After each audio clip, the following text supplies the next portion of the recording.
Next up, we'll be talking about use of the phase by the disabled. And anytime a topic like this comes up, I like it because it gives me an opportunity to try and push this idea that I had a long time ago now. I mean, like once I started to take my lucid dreaming practice seriously and figured out that lucid dreaming was a skill that could be learned, practiced, and improved upon, I always thought that places like hospitals or basically anywhere that's dealing with bedridden patients for prolonged periods of time, or people who are newly disabled, maybe they just got paralyzed or they're losing their eyesight and going blind or going deaf or something.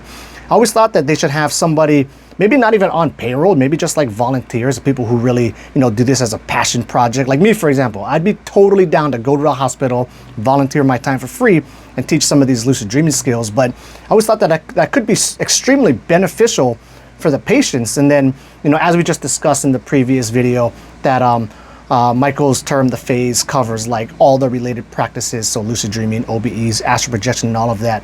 Maybe these hospitals could have different types of teachers available. So maybe if the patient has more of an esoteric lean and they would probably like to learn more about the astral projection sides of things, you could have an astral projection practitioner come in to teach them the practice. If they're more materialistic, you could have a lucid dreaming teacher come in to teach them the practice. And really it could only benefit them, right? And then that's not even getting to the whole thing that we were covering several videos back, talking about healing yourself through the phase, right? Where they can get up into their own lucid dreaming environments, dream environments, whatever you want to think about it, and actually do some things to aid themselves in healing themselves, right? Because at bare minimum it wouldn't hurt. That could only potentially help things. Anyway, I'm getting sidetracked. Let's read my highlights in here. So while practicing the phase may still be viewed by the majority as entertainment or an element of self-development at best, phase practice takes on a whole new meaning for the physically disabled. For them, the phase may be the only place where they experience a range of possibilities greater than that of the life experienced in reality. And then it just points out kind of what I said, a blind person could see again. Of course, that's assuming that they didn't go blind. They weren't blind since birth.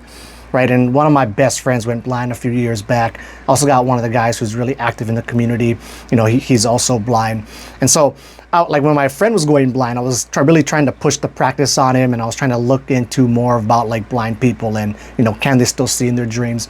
And it kind of bummed me out because I did see, I don't know where I saw this, I forget now, this was a long time ago, but people who go blind later in life, they do continue to dream in pictures, but then like as I get more used to being blind, I forget what it was. I think it was something like 40 years or something. They might start to use the ability to see in their dreams.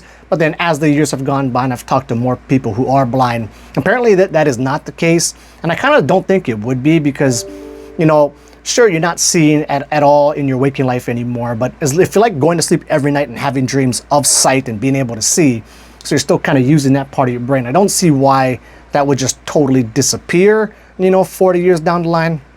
But anyway, and then he kind of just points out the same things, right? Someone who is paralyzed will be able to walk, run, and also fly. Someone who's deaf could be able to hear again. And yeah, that's basically it. So nonetheless, I do think this is something that places like hospitals should really be offering to their patients. And that's it. In the next video, we'll be talking about sex.